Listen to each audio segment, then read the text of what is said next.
राधे राधे, हरे कृष्णा। कैसे हो आप सब फ्रेंड्स? बहुत सारे आप लोगों के क्वेश्चंस आ रहे हैं, बहुत सारे सवाल आ रहे हैं कि हमारे बाल गोपाल को किस तरह से स्नान करवाएं। जो न्यू बिगनर्स है, जो नए हैं, अपने बाल गोपाल को सर्वप्रथम अपने घर पे लेकर आना चाहते हैं या फिर अपने घर पे ऑलरेडी विराजित कर रखा है, वो कुछ ही दिन हुए हैं, तो उन्हें उनके मन में बहुत सारे सवाल होते हैं। बहुत सारे ऐसे सवाल होते हैं जिनका जवाब वो इधर उधर खोजते रहते हैं और जितने लोगों से भी पूछते हैं उतने ज़्यादा वो भ्रमित भी होते हैं, क्योंकि 10 तरह के लोग 10 तरह की बातें करते हैं और बताते हैं कि ऐसा वैसा। तो आइए हम इस वीडियो में मैं आप लोग के मन के सारे झिझक को दूर करती हूँ, बाल गोपाल से जुड़े हुए सवालों के जवाब देती हूँ।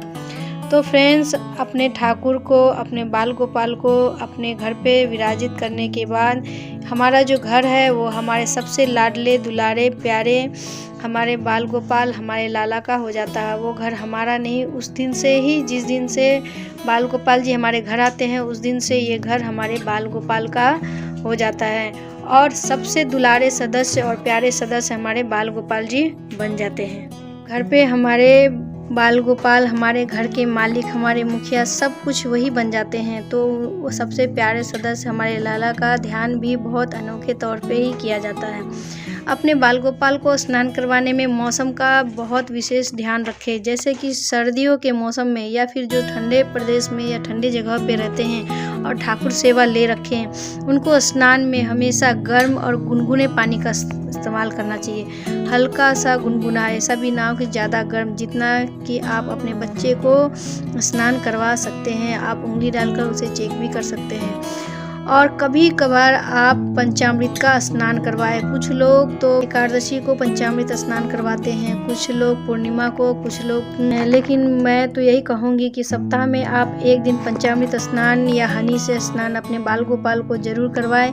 इससे हमारे बाल गोपाल जी बहुत खुश हो जाते हैं और वो चमकते रहते हैं, तो उनकी चमक भी बरकरार रहती है। हाँ, पंचामृत में आप सर्दियों के मौसम में घी और दही का इस्तेमाल बहुत ही थोड़े मात्रा में करें, इस बात का ध्यान रखें। अब आगे बढ़ते हैं कि अपने बाल गोपाल के स्नान के जल का हम क्या करें। जब भी उनके स्नान के जल को आप माता तुलसी के पौधे में डाल दें या फिर पौधे जो क्यारियां हैं फूल की, उसमें भी आप डाल सकते हैं। लेकिन अगर आप उनको स्नान करवाने में सिंपल सादा और तुलसी पत्र डालकर उनको स्नान करवाया है, तो उस जल को आप पंचामृत ना होकर वो चरणामृत बन जाती है। ऐसे चरणामृत को आप खुद भी ग्रहण करें और घर के बाकी सदस्यों को भी ग्रहण करने दें। ऐसे सब में प्रभु का आशीर्वाद बना रहता है, श्री कृष्ण का, माँ लक्ष्मी की कृपा हमेशा बनी रहती है। और जब चरणामृत बनाए तो आप थोड़े से मात्रा में बनाएं, क्योंकि चरणामृत को फिर बाद में हम सभी को ग्रहण करना होता है। और उसके बाद भी अगर ज़्यादा बन जाता है तो उस चरणामृत को आप क्या करें कि तुलसी के पौधे में डालने के बाद भी अगर बच जाए तो आप फिर से उसे किसी फूल के क्यारियों में डाल सकते हैं। इसी जगहों पे डालें जिससे कि किसी तरह के उनके जीव जंतुओं के पैर ना पड़े, यानी हमारा पैर ना पड़े, क्योंकि वो बहुत पवित्र चरणामृत होता है। इस बातों का ध्यान रखिए। बाल गोपाल को स्नान करवाने में किसी भी तरह के सुगंधित या केमिकल जैसे हार्ट्स केमिकल होते हैं उसका प्रयोग नहीं करना चाहिए। हाँ, उनको स्नान करवाने में आप इत्र का इस्तेमाल कर सकते हैं और फूल तुलसी का पत्र का इस्तेमाल करें, इससे ठाकुर जी बहुत प्रसन्न होते हैं। और कुछ लोग कहते हैं कि क्या हम गंगा जल का इस्तेमाल कर सकते हैं। ठाकुर जी के, हमारे लाला के जल में हमेशा यमुना जल का आप इस्तेमाल करें तो बहुत ही अच्छा होगा।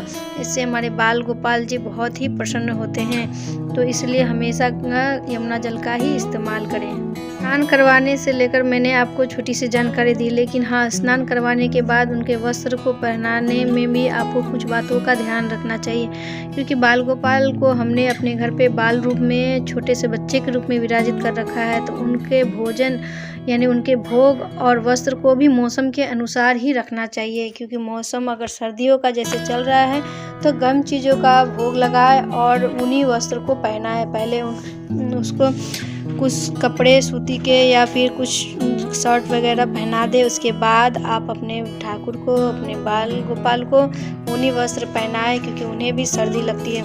कुछ लोग कहते हैं कि मूर्तियों को सर्दी लगती है भला, तो ये मूर्ति नहीं है, ये हमारे भाव स्वरूप, हमारे बाल स्वरूप, भाव में बसे श्री कृष्ण के बाल स्वरूप साक्षात हमारे कृष्ण हैं। तो उनके प्रति जब वो घर पे हम विराजित करते हैं तब वो मूर्ति नहीं है, वो साक्षात हमारे ईश्वर है, साक्षात हमारे ठाकुर जी हैं।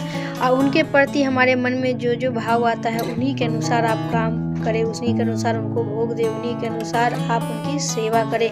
कि प्रत्येक मनुष्य का भाव अपने ठाकुर के प्रति, अपने बाल स्वरूप श्री कृष्ण के प्रति अलग अलग होता है। क्योंकि हर कोई अपने घर पे अपने लाला को कोई भगवान के रूप में विराजित करते हैं, तो कोई सखा के रूप में, कोई गोपी भाव रखते हैं, तो कोई अपने बाल स्वरूप अपने पुत्र के भाव में रखते हैं। तो सबके अपने अपने भाव है, अपने अपने प्रेम है, अपनी अपनी पूजा है और अपने अपने भाव स्वरूप उनके अपने अपने विचार है। तो किसी का भी मैं अवहेलना नहीं करूँगी, सबके भाव अपने उत्तम है, लेकिन कुछ बातों का ध्यान रखना चाहिए। और कुछ लोग ये भी बोलते हैं कि बाल गोपाल जी घर में रखते हैं, हमारे घर में लहसुन प्याज बनता है, तो ऐसे में हम अपने ठाकुर का भोग कैसे लगाएं। तो ऐसे में आप अपने बाल गोपाल को भोग, जैसे ड्राई फ्रूट हो गया, फल, बाहरी चीज़ों का भोग लगा सकते हैं। बाहरी चीज़ के भोग में जैसे मिठाई वगैरह भी लगाते हैं, तो भी इन बातों का ध्यान रखें कि ऐसे होटलों से ना लाया गया हो जहाँ के नॉनवेज या लहसुन प्याज बनता हो। शुद्ध और सात्विक जगह से ही लाकर अपने लाला को भोग लगाएं। तो देखिए फिर अपने लाला का किस तरह से कृपा आप सब पर बना रहता है, किस तरह आपके घर में सुख समृद्धि का वास होता है। तो एक बार बोल दीजिए राधे राधे, हरे कृष्णा। अगर वीडियो अच्छी लगे, हमारी जानकारी अच्छी लगे तो लाइक कमेंट सब्सक्राइब करना ना भूलें। चलती हूँ, मिलती हूँ नेक्स्ट वीडियो में। राधे राधे, हरे कृष्णा।